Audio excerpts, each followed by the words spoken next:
মধ্যপ্রাচ্যে ইরান ও ইসরায়েলের মধ্যে টানা ১২ দিনের সংঘাত শেষ হয়েছে এক আনুষ্ঠানিক যুদ্ধবিরতিতে। তবে এই যুদ্ধবিরতি যতটা না শান্তির বার্তা বহন করে, তার চেয়ে বেশি ইঙ্গিত দেয় নতুন করে সমরাস্ত্র প্রতিযোগিতার সূচনা।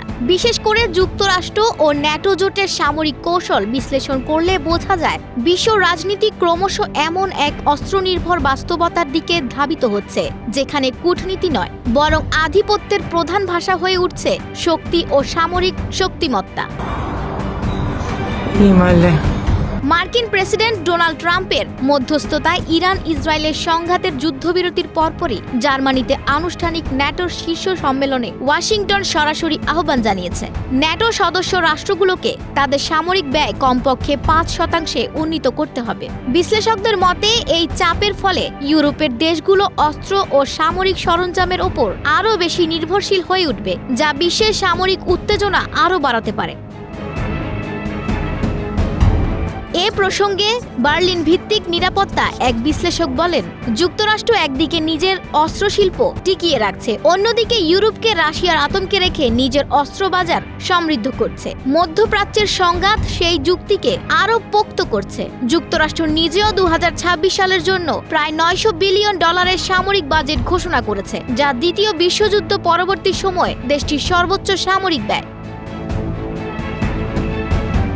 ইরান ইসরায়েল সংঘাতের পর ইসরায়েল তার প্রতিরক্ষা কৌশলে বড় পরিবর্তন আনতে যাচ্ছে। সুপারসনিক ক্ষেপণাস্ত্র প্রতিরোধে শতভাগ ক্ষমতা অর্জনের লক্ষ্যে প্রতিরক্ষা ব্যবস্থা আরও আধুনিক করবে তেল আবিব। সংঘাতে ইরানের ৫৯১টি ক্ষেপণাস্ত্রের মধ্যে ৫০০টি সরাসরি আঘাত হানে, যদিও ইসরায়েল ৯৫% হামলা প্রতিহত করতে পেরেছিল। বাকি আঘাতগুলোই কৌশল বদলের কারণ।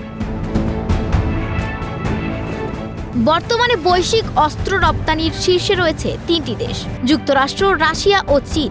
বিশ্বের মোট অস্ত্র রপ্তানির মধ্যে যুক্তরাষ্ট্র এককভাবে নিয়ন্ত্রণ করছে ৪১%, রাশিয়া ১৬% এবং চীন প্রায় ৬%। ইরান ইসরায়েল সংঘাত, ইউক্রেন যুদ্ধ ও ভারত পাকিস্তান উত্তেজনাকে কেন্দ্র করে এই ৩ দেশই অস্ত্র বাজারে নিজেদের প্রভাব আরও দৃঢ়ভাবে প্রতিষ্ঠা করেছে।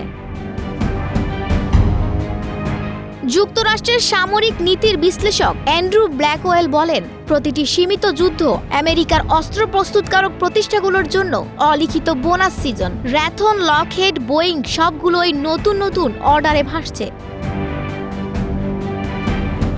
সমরাস্ত্রই কি তবে টিকে থাকা ও বিশ্ব শান্তির একমাত্র উপায় হয়ে উঠছে? এই প্রশ্ন এখন অনেকের মনে শঙ্কা জাগাচ্ছে। যদিও মধ্যপ্রাচ্যে আপাতত যুদ্ধবিরতি ঘোষণা হয়েছে, তবুও প্রতিটি দেশ এখন আগের চেয়েও আরও বেশি সামরিক প্রস্তুতি নিচ্ছে। পারমাণবিক হোক বা প্রচলিত অস্ত্র এখন শুধু নিরাপত্তার বিষয় নয়, বরং রাজনৈতিক কৌশল ও অর্থনৈতিক প্রবৃদ্ধির অবিচ্ছেদ্য উপাদান। শান্তির আবরণ যত ঘন হচ্ছে, ততই তার পেছনে সমরাস্ত্রের ছায়া গভীর হচ্ছে। এতে গড়ে উঠছে এক নতুন বৈশ্বিক ভারসাম্য, যেখানে লাভবান হয় অস্ত্র নির্মাতা রাষ্ট্র ও প্রতিষ্ঠানগুলো, আর ক্ষতিগ্রস্ত হয় মানবতা, বেসামরিক জীবন ও উন্নয়নশীল বিশ্বের অর্থনীতি।